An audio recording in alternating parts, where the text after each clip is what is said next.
یہ وہ دور ہے جب چائنا سمیت ایران کے علاقوں تک تاتاری فتنہ، ہلاکو خان کا فتنہ اسلامی سلطنتوں کو برباد کر چکا تھا، اور خلافت بنو عباس اور خلافت بغداد کو تاخت و تاراج کرنا ہی چاہ رہا تھا، قریب تھا، اور اسلامی سلطنتوں کی شمع بجھتی جا رہی تھی۔ یہ وہ دور تھا۔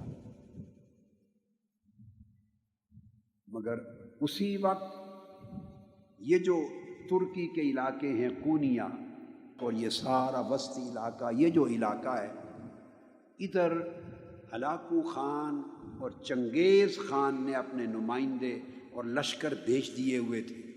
آفیشیل یوٹیوب چینل کو سبسکرائب کریں اور بیل آئیکن کلک کریں۔ اور مسلمانوں کی سلطنتیں تیرہ و تار تھی، چھوٹے چھوٹے ٹکڑے تھے، الگ الگ چھوٹی چھوٹی ریاستیں تھیں، برائے نام کوئی سلطنت تھی، قبائل تھے، قبیلے تھے، ان کے حکمران تھے، ان کی اپنی چھوٹی چھوٹی فوجیں تھیں، کاروان سرا تھے، صوفیاء کی خانقاہیں تھیں، کوئی مسجدیں تھیں، جداگانہ ماحول تھا۔ اور جب کوئی سلطنت مؤثر نہ تھی تو اس روئے زمین پر لوگوں کے دلوں میں ایمان کی شمع صوفیاء کرام کے ذریعے روشن تھی۔ صوفیاء کرام کے وجود سے شمعہائے ایمان روشن تھی۔ اور اسی دور میں یہ جو بعد میں خلافت عثمانیہ بنی ہے، سلطنت عثمانیہ، اس کی داغ بیل ڈالنے کی جد و جہد ہو رہی تھی۔ اس خلافت عثمانیہ جو 1924 میں جنگ عظیم اول کے بعد جا کے ٹوٹ گئی،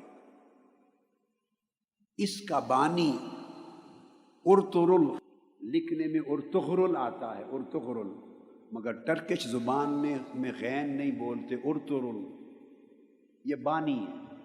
وہ ایک نئی اسلام کی عالمی سلطنت قائم کرنے کے لیے تگ و دو اور جد و جہد کر رہا تھا، مار کے ہو رہے تھے۔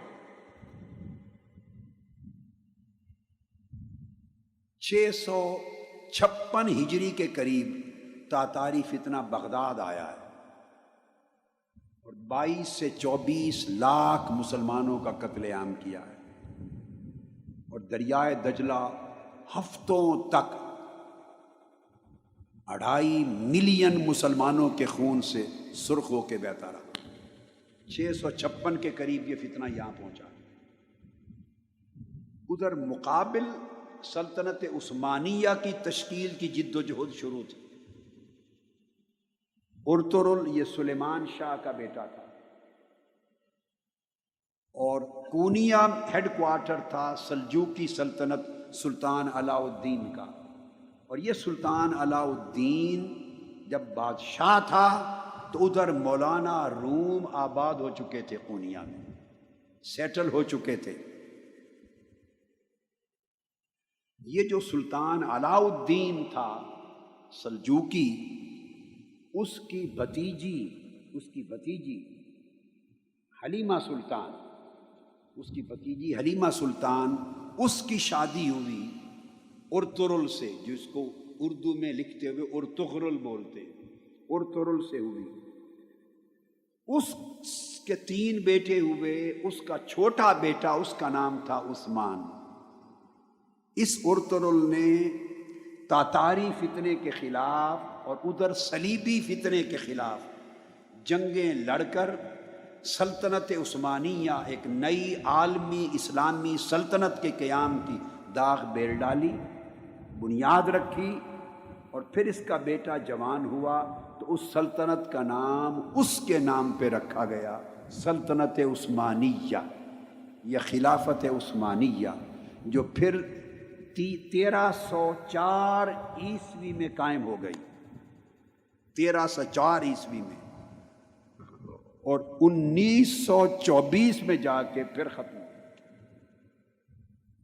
جب کیلیفیٹ کا انسٹیٹیوشن توڑنے کا اعلان ہو گیا۔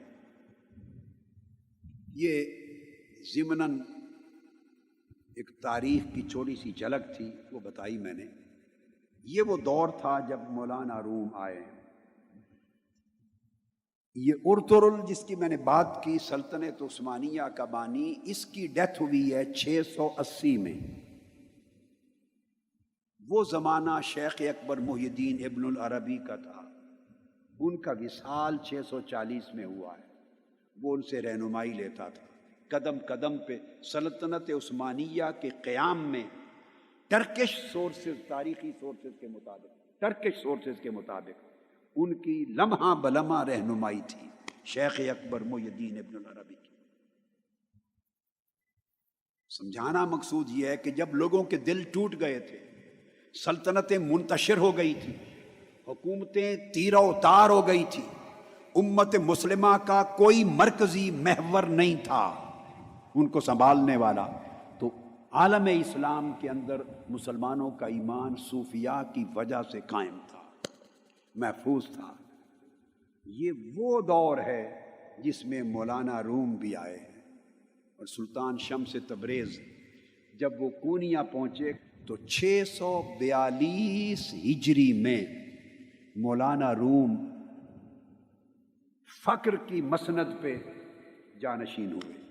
مولانا روم کی وفات 672 ہجری میں ہوئی اور پیدائش 604 میں ہوئی، 604 ہجری میں۔ اب آپ کو آسانی سے، تاکہ زمانہ سمجھ میں آ جائے آسانی سے، مثال دے دیتا ہوں کہ حضور سیدنا غوث العظم شیخ عبد القادر جیلانی رضی اللہ تعالی عنہ کا وصال مبارک 560 ہجری میں ہوا۔ تو حضور سیدنا غوث العظم رضی اللہ